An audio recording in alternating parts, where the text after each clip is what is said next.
aquí trabajando el tema de la gracia. Recordemos que en la clase o en la sesión anterior habíamos visto que no hay conflicto entre la ley y la gracia. ¿Por qué? Porque la ley era para una etapa del plan de Dios y la gracia es para una etapa posterior. Obviamente, el conflicto se presenta es entre los partidarios de la ley y los partidarios de la gracia. Entonces, la verdad es que forman parte de una etapa diferente del plan de salvación y por lo tanto no hay por ello conflicto entre la una y la otra. Recordemos que el propósito de la ley era precisamente conducirnos hacia la gracia, llevarnos al entendimiento de lo que es la gracia. Y veíamos la diferencia que había entre lo que es los 10 mandamientos, lo que son las leyes morales, las leyes ceremoniales, las leyes civiles que estaban consignadas en la ley mosaica. Habíamos hablado de las características y paradojas de la ley y habíamos hablado de unos conceptos revolucionarios muy fuertes como el hecho de que los 10 mandamientos son 10 formas de estimular el pecado. Y vimos que estábamos muertos a la ley. Hoy vamos a continuar estudiando el tema de la gracia y vamos a mirar algunos conceptos nuevos que resultan supremamente interesantes, los conceptos revolucionarios que el Señor Jesucristo había planteado, que se había planteado para la confirmación de la ley en nosotros. Vamos a hablar ahorita de lo que el Señor Jesucristo hizo, pero por ahora miremos cómo la ley se confirma en nosotros. Es decir, eso es un concepto muy revolucionario, que la gracia no anula la ley, sino que más bien la confirma. Al vivir bajo la gracia confirmamos la ley. Quien vive en el Espíritu confirma la ley. Al vivir en la gracia se cumple la ley. Ahora se es libre para hacer el bien, porque consiste en reconocer la obra del Señor Jesucristo en la cruz. Entonces, uno vive libre y la ley ya no lo somete. Es la libertad sin legalismos, esos legalismos que esclavizan. ¿Quiere decir que anulamos la ley con la fe? De ninguna manera. Más bien confirmamos la ley, allá en Romanos 3:31. La desaparición de la ley. La Biblia dice que la ley está próxima a desaparecer. Dice, al llamar nuevo a ese pacto, ha declarado obsoleto al anterior y lo que se vuelve obsoleto y envejece ya está por desaparecer. Hebreos 8:13. Significa que la ley está todavía por ahí, pero no para que los hijos vivamos en ese legalismo. La ley es para los pecadores. Dice, ahora bien, sabemos que todo lo que dice la ley lo dice a quienes están sujetos a ella para que todo el mundo se calle la boca y quede convicto ante Dios. Por tanto, nadie será justificado en presencia de Dios por hacer las obras que exige la ley. Más bien, mediante la ley, cobramos conciencia del pecado. Romanos 3:19-20. La ley nos sirvió cuando estábamos perdidos. Así que la ley vino a ser nuestro guía encargado de conducirnos a Cristo para que fuéramos justificados por la fe. Pero ahora que ha llegado la fe, ya no estamos sujetos al guía, o sea, ya no estamos sujetos a la ley. Bien, hay una cantidad de conceptos verdaderamente revolucionarios y desconcertantes, unos planteamientos que hizo el Señor Jesucristo que francamente lo ponen a uno a pensar. Dice, por ejemplo, córtate la mano. Allá en Mateo 5:30 dice, si tu mano derecha te hace pecar, córtatela y arrójala. Más te vale perder una sola parte de tu cuerpo y no que todo él vaya al infierno. También dice lo del ojo. Dice, por tanto, si tu ojo derecho te hace pecar, sácatelo y tíralo. Más te vale perder una sola parte de tu cuerpo y no que todo él sea arrojado al infierno. Mateo 5:29. Miren ustedes esos planteamientos que son verdaderamente revolucionarios de lo que el Señor nos expone allí. Que su justicia supere a la de los fariseos y maestros de la ley. Dice, porque les digo a ustedes que no van a entrar en el reino de los cielos a menos que su justicia supere a la de los fariseos y de los maestros de la ley. Mateo 5:20. Y también otro planteamiento que también no es menos revolucionario, dice, sean perfectos. Dice, por tanto, sean perfectos, así como su Padre Celestial es perfecto. Y al joven rico le dijo, si quieres ser perfecto, anda, vende lo que tienes y dáselo a los pobres y tendrás tesoro en el cielo. Luego ven y sígueme. Mateo 19:21.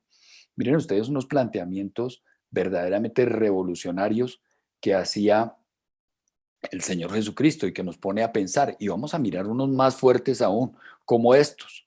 Dijo, esto es lo que se dijo a sus antepasados. Y miren con respecto al homicidio lo que dice. Dice, ustedes han oído que se dijo a sus antepasados, no mates, y todo el que mate quedará sujeto al juicio del tribunal. Pero yo les digo que todo el que se enoje con su hermano quedará sujeto al juicio del tribunal. Es más, cualquiera que insulte a su hermano quedará sujeto al juicio del consejo, pero cualquiera que lo maldiga quedará sujeto al juicio del infierno. Es decir, que con solo insultar o maldecir al hermano, enojarse, todo eso es causa de homicidio. Es decir, vamos a mirar por qué el Señor decía esto. Y con respecto al adulterio, también dijo, ustedes han oído que se dijo, no cometas adulterio, pero yo les digo que cualquiera que mira a una mujer y la codicia, ya ha cometido adulterio con ella.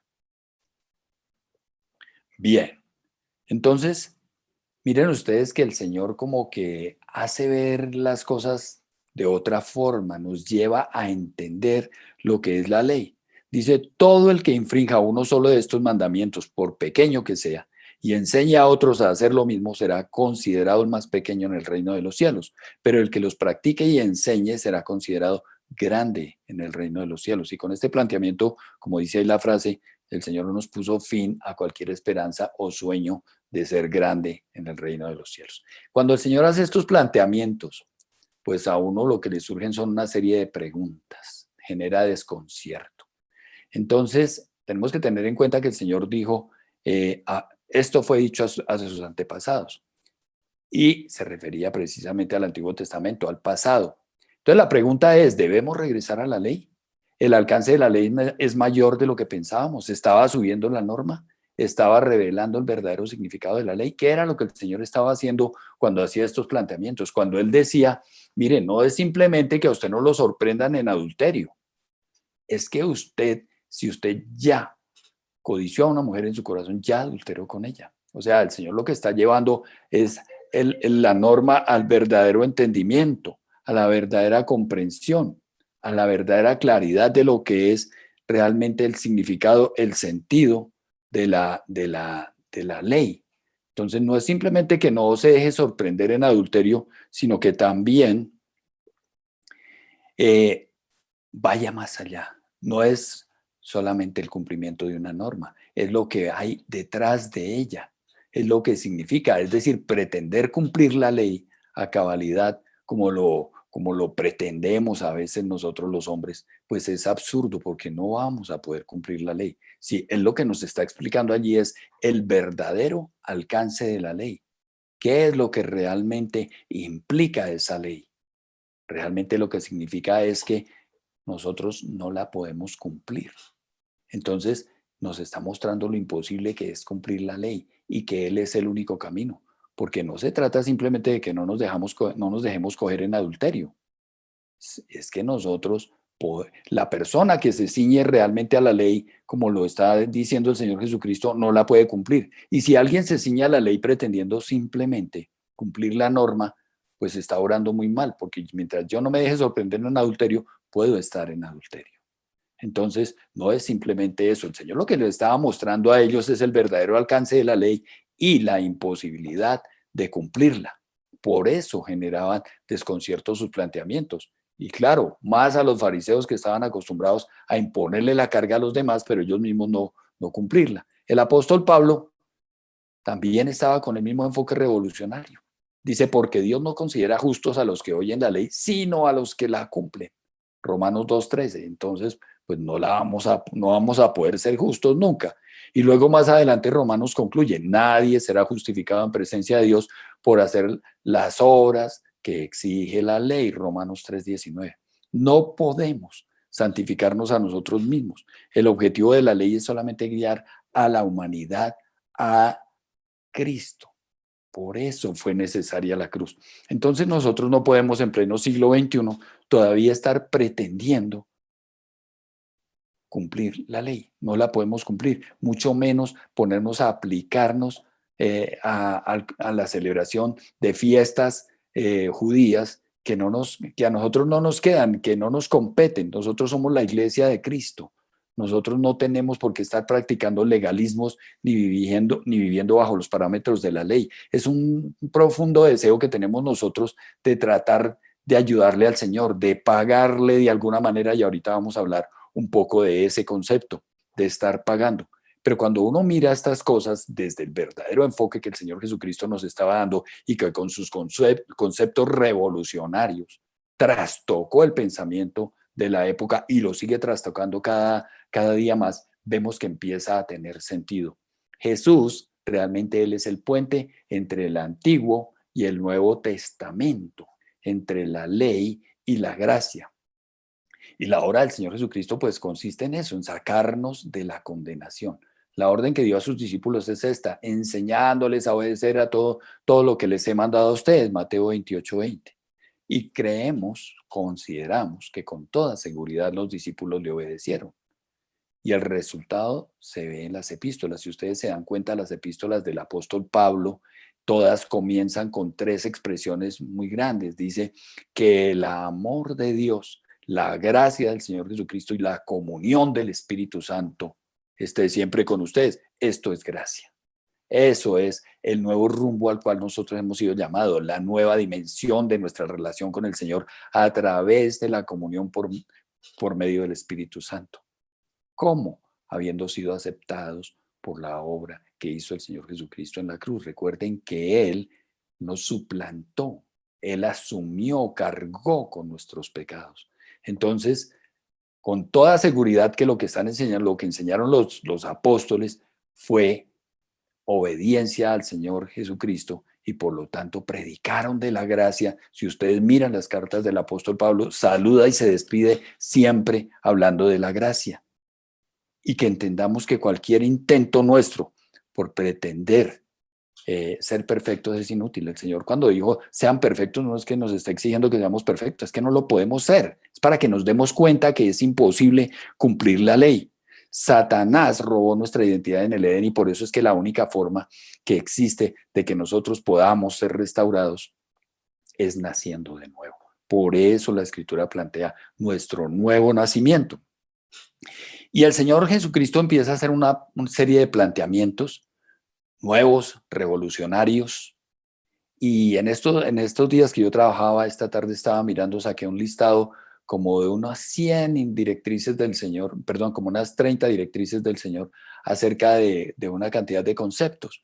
Pero aquí hay unos mandamientos que nosotros vamos a analizar que fueron los que, a propósito de preguntas que le hicieron al Señor Jesucristo, Él contestó. Entonces, tenemos que tener claro que no es la ley del Antiguo Testamento, o sea, la ley mosaica, la que a través del nuevo pacto el Señor ha escrito en nuestro corazón. Recordemos que en el nuevo pacto que se encuentra allí en Jeremías 31 y también en Hebreos, que ahorita lo vamos a mirar, el Señor habla de que escribirá la ley en nuestros corazones, pero no es la ley mosaica. Dice, este pacto que haré con ellos después de aquellos días, dice el Señor, es el pacto que haré con ellos después de aquellos días, dice el Señor. Pondré mis leyes en su corazón y las escribiré en su mente. Hebreos 10:16. Es decir, que el Señor no nos va a escribir en nuestro corazón las leyes del Antiguo Testamento, las leyes ceremoniales, las leyes civiles, sino que son aquellas leyes, la ley de Dios en nuestro corazón, el temor de Dios en nuestro corazón, porque de otra manera sería un regreso al Antiguo Testamento y el Señor nunca avanza hacia atrás, Él siempre avanza hacia adelante. Y los nuevos mandamientos son estos, amarse unos a otros, Juan 13:34. Nuevo mandamiento les doy, que os améis unos a otros. Y por supuesto que en la época tuvo que haber causado un gran impacto, sobre todo en los conocedores de la ley y sobre todo en los amantes de la ley, el hecho de venir a expresar estos nuevos mandamientos. Que creamos en Jesucristo, dice, que creamos en el nombre de su Hijo Jesucristo y nos amemos los unos a los otros como nos lo ha mandado. Primera de Juan 3:23. Entonces, mire estos nuevos mandamientos que el Señor nos está dando. Amar al prójimo como a sí mismo. Por supuesto que eran revolucionarios y contundentes estos mandamientos, y quiero que la gracia la podamos seguir enfocando desde este ángulo, desde una verdadera revolución. Amar al prójimo como a sí mismo, y más adelante veremos cómo también habla de amar a los enemigos y demás. Es una cuestión revolucionaria. En el Levítico ya figuraba, en Levítico 18 figuraba amar al prójimo como a sí mismo, pero el Señor Jesucristo aquí le hace una adición, les dice como yo los he amado, o sea, con un amor fraternal inmenso. Entonces los mandamientos del Señor no son gravosos, y por eso el amor del Señor, que es el que cubrirá multitudes de pecados, nos da a nosotros la gracia que trae descanso. Por eso el Señor dijo, venid a mí, todos los que estáis trabajados y cargados, y yo os haré descansar. Llevad mi yugo sobre vosotros y aprended de mí, que soy manso y humilde de corazón, y hallaréis descanso para vuestras almas, porque mi yugo es fácil y ligera mi carga. Miren ustedes cómo vemos acá realmente, como decíamos en la introducción, el desbordante amor de Dios. Y pues por supuesto venían muchos más conceptos revolucionarios. Miren ustedes, el inicio de la vigencia del Nuevo Testamento, que siempre se sitúa en la primera página de Mateo, es decir, con el nacimiento del Señor Jesucristo, no es así. Realmente el Nuevo Testamento empieza con la muerte del Señor Jesucristo. Dice, pues un testamento solo adquiere validez cuando el testador muere y no entra en vigor mientras vive. Hebreos 9:17. Es decir, su muerte y no su nacimiento dio inicio al Nuevo Testamento. Es con la sangre de Cristo, la sangre del nuevo pacto, la que da comienzo a lo que es el Nuevo Testamento. Bien, miren ustedes propósito y ocasión del Cristo el revolucionario. O sea, cómo el Señor nace en un momento crucial, llega a la tierra. Nacido bajo la ley para rescatar a quienes estaban bajo la ley. Miren lo que dice Gálatas 4, del 4 al 7. Dice, pero cuando se cumplió el plazo, Dios envió a su Hijo, nacido de una mujer, nacido bajo la ley, para rescatar a los que estaban bajo la ley, a fin de que fuéramos adoptados como hijos. Ustedes ya son hijos. Dios ha enviado a nuestros corazones el espíritu de su Hijo que clama, Abba, Padre. Así que ya no eres esclavo sino hijo, y como eres hijo, Dios te ha hecho también heredero. Repito, Gálatas 4, del 4 al 7. Miren ustedes que el Señor nació bajo la ley para rescatar a los que estaban bajo la ley. Entonces, no podemos pretender nosotros seguir viviendo bajo la ley. Intentar, como dice el pasaje, ser perfectos es inútil. No podemos cumplir la ley. La ley lleva a la obediencia. Recordemos que si uno falla en un solo punto de la ley, es como si hubiera fallado en toda. Entonces, mientras que la ley nos lleva a obediencia por temor, la gracia nos lleva a santidad por amor. Entonces hay una gran diferencia. Y nosotros a estas alturas de la vida no podemos seguir viviendo con la convicción de que vamos a tratar de hacer cumplimiento de una serie de normas para agradar al Señor. Nuestra relación con el Señor no consiste en cumplir una serie de normas. Nuestra relación con el Señor consiste en una relación de amor, una relación de intimidad, una relación de acercamiento. Y algo que encontraba muy interesante en el estudio de todo este tema es ver cómo el Señor siempre, desde antes, aún en el Antiguo Testamento, el Señor siempre se deleitó en romper las normas. Y miren ustedes que la revolución de la gracia es rompiendo las normas, rompiendo las reglas. Y aquí podemos encontrar varios casos. Recordemos el caso de Moisés, cómo el Señor rompió las leyes naturales, separando las aguas del Mar Rojo para poder liberar al pueblo. También rompió leyes ambientales, como lo hizo con Josué, deteniendo el sol y el tiempo en medio de una batalla que era importante ganar con luz del día. Rompió las leyes sociales. Imagínense ustedes que una mujer como Rahab pudiera formar parte del linaje de Jesús. Ella en ascendencia fue madre de Jesús. Y el Señor No le importó eso, rompió con leyes sociales, el chisme, la crítica, la censura. Rompió leyes religiosas, cambiando a un criminal como Pablo para poder sacarlo de una misión equivocada. Rompió las leyes culturales y sociales con José y María. Imagínense, María queda embarazada antes de casarse, en una época en que era una cuestión pues supremamente grave que pasara. Hoy en día eso ya no es tan, la sociedad no lo tilda tan fuertemente como en la época máxime basados en el legalismo mosaico. No tuvo ningún inconveniente el Señor en que María quedara embarazada sin estar casada. Dios rompe las reglas que sea para poder alcanzarnos. Recordemos el caso de David. David, que era un campesino, un hombre que no tenía ninguna expectativa y mucho menos proyección de rey. Estaba, como dice alguno de los salmos, te saqué de detrás de las ovejas paridas. Pero David tenía algo que al Señor le interesaba mucho y era un corazón conforme al suyo. Y llegó a convertirse en uno de los mayores líderes. Inclusive al Señor Jesucristo se le llamó Hijo de David, rompiendo contra todo pronóstico, contra toda expectativa, contra toda norma. El Señor se deleita rompiendo las leyes. Y miremos qué es el Evangelio. Si el Evangelio mismo no es un concepto verdaderamente revolucionario y nosotros tenemos que verlo de esa manera, porque de otra forma nuestra vida es una vida sin sentido, una vida absurda, monótona. ¿Qué es el Evangelio? La buena noticia de que Dios está dispuesto a perdonar los pecados y aceptar como justo a todo el que cree, sea judío o gentil de raza, sin depender de la observancia de la ley de Moisés. Es una definición que saqué de un diccionario bíblico, de un comentario bíblico. Es decir, no acordarse más del pecado.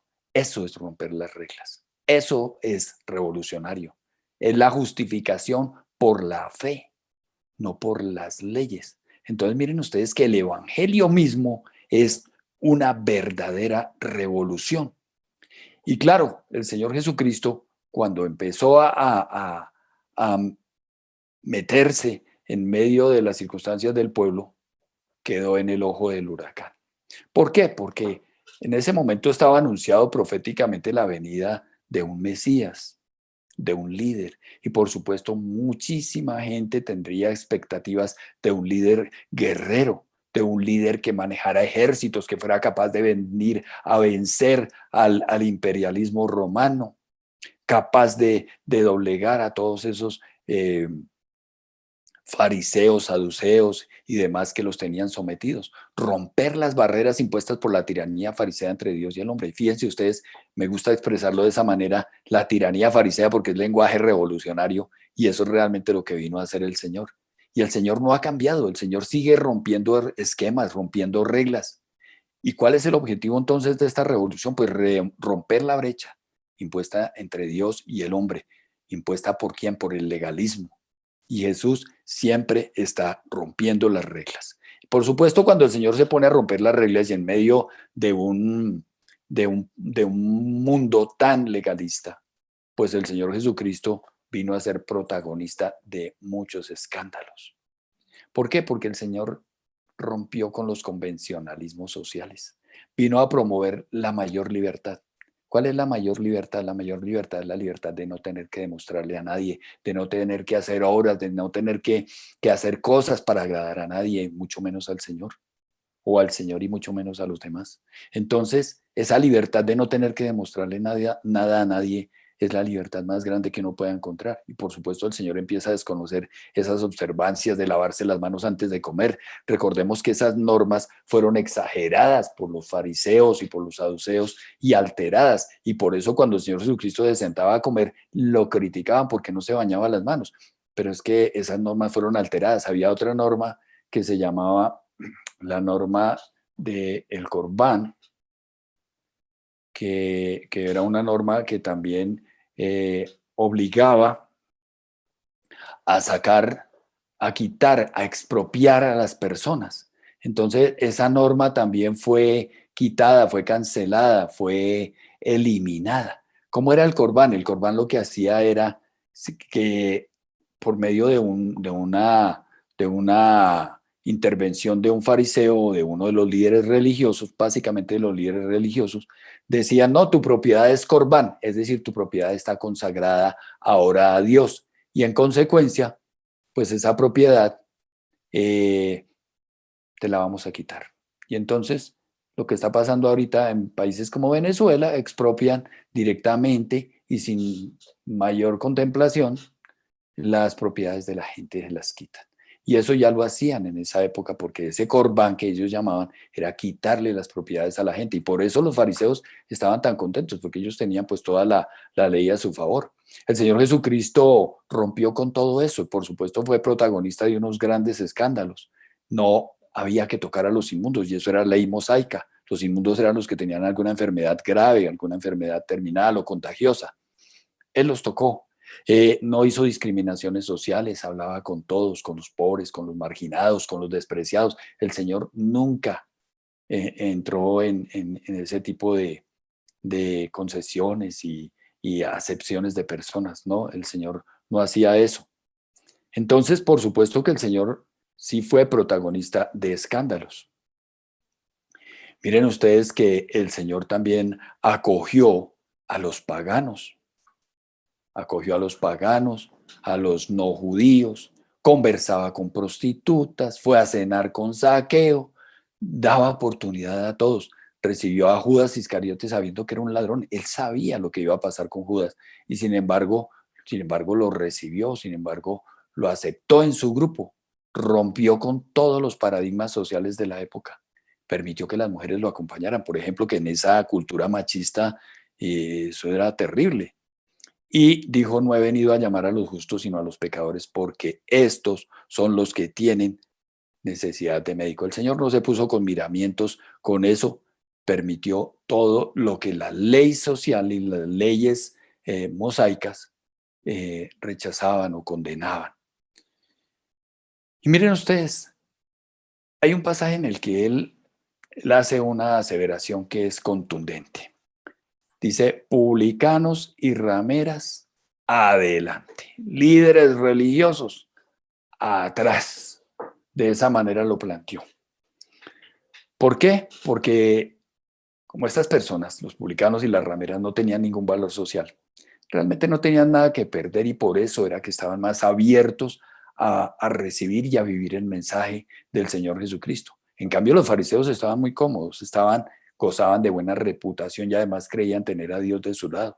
Manipulaban la ley, extorsionaban a la gente y les imponían las cargas tan pesadas que el Señor Jesucristo no tuvo ningún inconveniente en manifestárselas de una manera muy contundente. La buena nueva anunciada por Jesús, por supuesto, pone en quiebra la solidez y la seguridad de la ley y supone una revolución en la relación con Dios y con los demás hombres. Por supuesto que lo que el Señor Jesucristo expresaba siempre hizo, todas sus manifestaciones, todos sus discursos y enseñanzas necesariamente son de carácter revolucionario. Entonces es algo que nosotros debemos tener en cuenta. Por supuesto, los fariseos reaccionaron y reaccionaron violentamente, se burlaron de Jesús, murmuraban en contra de él, le acusaron inclusive de estar poseído por demonios y urdieron planes para matarlo, reunieron motivos de acusación con mentiras, con calumnias, con falsedades para condenarlo. Y Jesús nunca se dejó intimidar, el Señor nunca ahorró esfuerzos ni palabras para manifestarles la gravedad de la maldad que estaban cometiendo con la imposición de cargas que lo único que hacían era distanciar a los hombres de Dios. Es decir, si hay algo que ofende al Señor, realmente es que uno sea instrumento para distanciar a una persona de Dios. Y él continuó predicando sin miramientos. Y como dijo, el tiempo apremia, se ha cumplido y el reino de Dios está próximo. Y a nosotros nos puede ocurrir que por estar predicando la verdad, que por estar predicando esta gracia bendita, nos ganemos la crítica, la censura, la calumnia de las personas que siguen aferradas a la ley, que como ustedes ven y como lo vamos entendiendo a lo largo de esta charla, no tiene ningún sentido, no tiene ningún asidero. No vale la pena hacer eso, es una carga. es una cárcel para nosotros. Entonces no vale la pena. El Señor Jesucristo, con todo esto que él hacía y decía, pues por supuesto transgredía la ley. Miren lo que hizo en día de reposo. Recolectó espigas con sus discípulos, no le importó que lo tocara la mujer impura. Estuvo sanando en día de reposo, Marcos 2:23.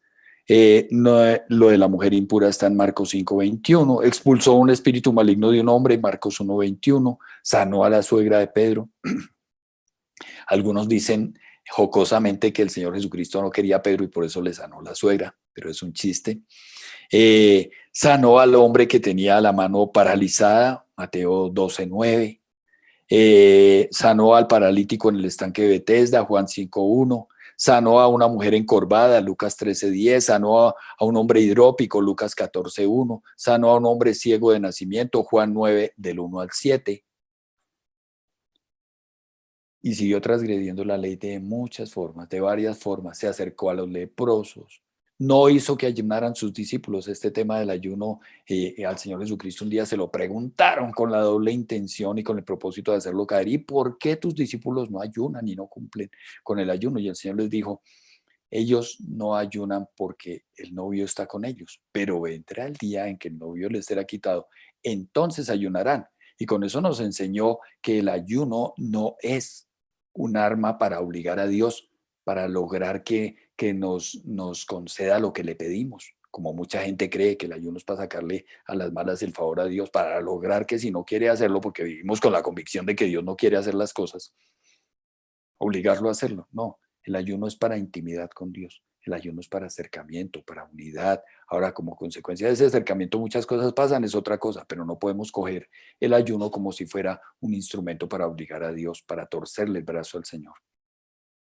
Lo que nos hace ver el Señor Jesucristo acá es que el ayuno es para intimidad con Él. Por eso dijo, vendrá el día en que yo ya no esté con ellos. Ahorita no necesitan ayunar porque yo estoy con ellos. Vendrá el día en que yo ya no esté. Ah, bueno, ese día ayunarán. Y por eso fue que después los discípulos ayunaban. Se sentó a la mesa con un recaudador de impuestos y se le criticó de esto que era verdad, amigo de prostitutas y de cobradores de impuestos, que eran lo más despreciado en la sociedad de la época. Y los judíos, que estaban más interesados en la regla que en el milagro, no se daban cuenta que eran más importantes las personas que la lista de actividades por hacer. Y entonces nosotros a veces somos así, somos dados a convertir nuestra relación con el Señor en un cumplimiento de reglas.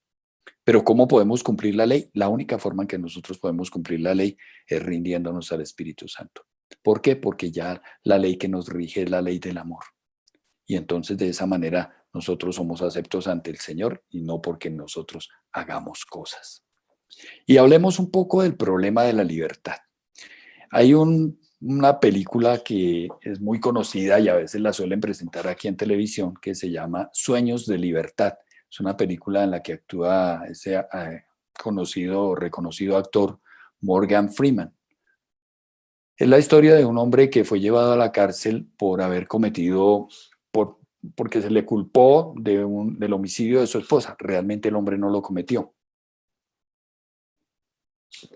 Pero él fue bajo ese cargo a la cárcel. Cuando llegó a la cárcel encontró una serie de presos que llevaban muchos años en la prisión. Había unos que llevaban 40 años en esa misma cárcel. Y ellos hablan de que la persona, después de llevar tanto tiempo, adquiría una condición que ellos llamaban institucionalizado. Decían, esa persona se institucionalizó. Y la película muestra el caso de un hombre que ya llegaba a los 40 años y cumplía su condena e iba a ser puesto en libertad.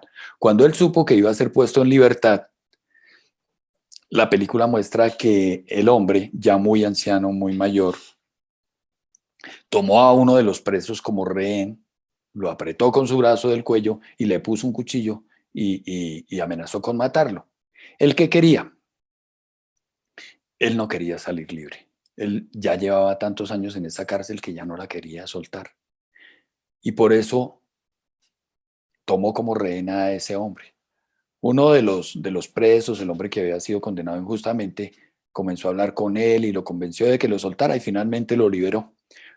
Pasados unos meses, el hombre salió libre, ya un hombre mayor, salió a la calle, no sabía ni cruzar, casi lo atropellaban los carros porque ya llevaba demasiado tiempo en la cárcel y no estaba acostumbrado a cuidarse del tráfico.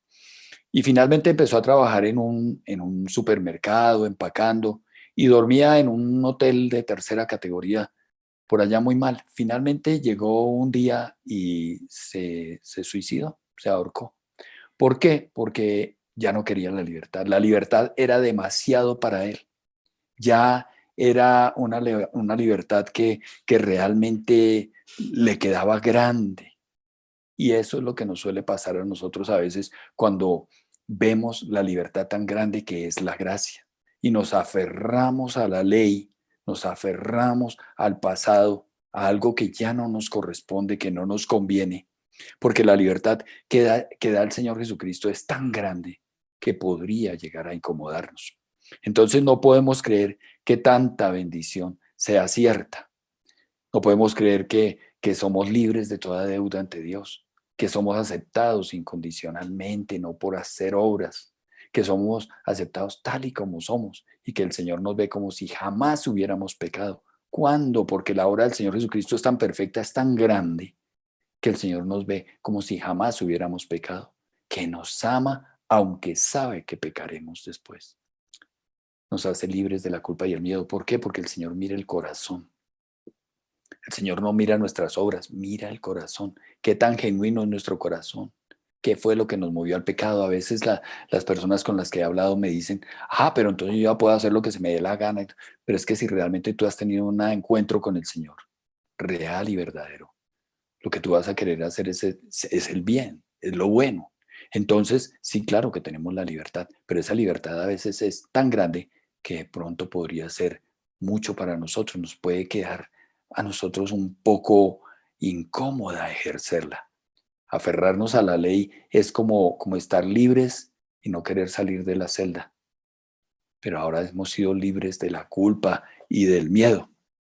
Y aquí hay un personaje muy interesante que lo hemos tratado en otras ocasiones, en otros seminarios, y que lo vamos a retomar hoy, que se trata de Mefiboset. Mefiboset era un hijo de Jonatán. Recordemos que Jonatán era hijo de Saúl. Saúl fue el primer rey de Israel. Y Jonatán tuvo ese hijo que se llamaba Mefiboset. En una de las batallas, Saúl murió, se iba a suicidar y se mandó a asesinar por uno de sus soldados. Pero Jonatán murió en la batalla. El niño quedó huérfano. Cuando le llevaron la noticia a la nodriza que lo cuidaba, de que tanto Jonatán como su abuelo David habían muerto, su abuelo Saúl habían muerto, la nodriza salió corriendo y en el afán, en la carrera, dejó caer al niño. El niño sufrió un mal muy grande en sus piernas y quedó paralítico, quedó tullido, dice la escritura, para siempre. Entonces, este niño que perdió a su papá, que era hijo del rey Saúl, y quedó en la miseria más grande, fue a parar a un pueblito por allá de gente olvidada. Y ahí se levantó hasta que fue adulto, pero nunca pudo caminar, nunca pudo salir de la miseria, de la crisis. Todas las tierras y las pertenencias que tenía Jonatán las perdió. Sin embargo, un día David, que era el mejor amigo de Jonatán en vida, David, que era el rey ahora, quien reemplazó o sustituyó a Saúl, recordó que había hecho un pacto con Jonatán y ese pacto era de ayudarse, de colaborarse, de la familia. Y entonces David dijo, yo quiero saber si hay algún descendiente de Jonatán a quien yo quiero bendecir, quiero darle, pues, retribuirle lo que me comprometí en el pacto que hice con Jonatán. Un hombre que se llamaba, no me acuerdo en este momento del nombre, eh, fue a buscarlo, alguien que envió David, a buscar en el pueblo y en los diferentes lugares a ver si estaba por ahí algún descendiente de Jonatán, y encontró a Mefiboset. O sea, él sabía que existía, pero fue a buscarlo. Cuando llegó donde Mefiboset estaba en la miseria más grande, paralítico y viviendo en un lugar terrible, desagradable, en la condición más paupérrima de la vida, y se llamaba Siba el hombre. Y entonces él fue y Jonatán, perdón, Mefiboset dijo, pero ¿quién soy yo? No soy nadie, soy peor que un perro muerto. Y entonces él le dijo, no, el rey David te ha mandado llamar. Dijo, no, pero ¿qué puede querer él de mí? Y finalmente fue llevado ante David y David le dijo, mira, tú eres hijo de Jonatán y yo hice un pacto con tu padre y el pacto es de bendición. Entonces te voy a restituir todas las tierras que pertenecían a tu padre y de hoy en adelante te vas a sentar a la mesa conmigo. Tu vida miserable y tu pasado quedó atrás. Ahora vas a estar conmigo todos los días. Y este personaje tiene un paralelo muy particular con nosotros y por eso quiero tocarlo hoy. Miren ustedes que él era hijo de Jonatán, que era hijo de Saúl, el rey al cual reemplazó David. O sea que él tenía descendencia real, igual que nosotros. Nosotros fuimos obra de Dios. Tenemos en nuestro ADN la esencia de Dios. Era un hombre lisiado, al igual que lo somos nosotros espiritualmente, lo éramos antes de venir a Cristo, lisiados espiritualmente. Fue beneficiario de un pacto al igual que nosotros somos beneficiarios del nuevo pacto, de la obra del Señor Jesucristo firmado con su propia sangre. También somos beneficiarios de ese pacto. Mefiboset tenía miedo al rey al igual que nosotros le teníamos miedo, no temor de Dios, sino miedo a Dios antes de conocerlo. Y por eso decíamos, no, yo el día que yo vaya a la iglesia es el día que yo cambie, el día que yo sea bueno. ¿Quién dijo que para ir a la iglesia hay que ser buenos? Y fue acogido por la bondad y la compasión del Rey, al igual que nosotros somos acogidos por la bondad y la misericordia del Señor, sin que lo merezcamos, porque hay un pacto sobre nosotros. Es decir, que nosotros, al igual que Mefiboset, tenemos muchas cosas en las cuales hemos sido beneficiados. Reconoció su condición. Miren ustedes que él dijo, si no valgo más que un perro muerto. Y estuve buscando en internet algunas fotografías de perros bien, bien feos, y encontré unas demasiado desagradables y por eso no las puse. Pero pongo estas aquí, que era la forma como se sentía Mefiboset y la forma como estábamos nosotros antes de conocer al Señor. Y como hay tantas personas por las que debemos ir que están en esa condición. Reconoció su condición y eso es lo que hacemos nosotros cuando venimos al Señor, reconocer nuestra condición, reconocer que hemos sido pecadores y reconocer que el Señor Jesucristo es nuestro Salvador y que nuestro pacto, que por el pacto que Él hizo, tenemos nosotros acceso. Entonces, este hombre que era reconocido por su defecto físico, al igual que nosotros por nuestras fallas antes de conocer al Señor, y no por su parentesco real, tuvo un cambio. Su vida era una vida desgraciada, una vida de desgracia. Y aunque nosotros también estábamos confinados a vivir bajo la culpa, el temor y la vergüenza, el Señor cambió todo esto sin mérito alguno, como pasó con Mefiboset, para ser acogido. El rey lo buscó para depositar en él su amor. Fue invitado a la mesa del rey para siempre y a nosotros también la escritura nos dice, aderezas mesa delante de mí en presencia de mis angustiadores, allá en el Salmo. Su bendición era diaria porque David le dijo, te sentarás a la mesa de hoy en adelante todos los días conmigo, y así terminó siendo por el resto de su vida. Es decir, igual que nosotros tenemos bendición diaria en nuestra relación con Dios. Cambió su temor por seguridad, confianza y paz, lo mismo que ha pasado con nosotros, y de ser rechazado y despreciado pasó a ser acogido y amado.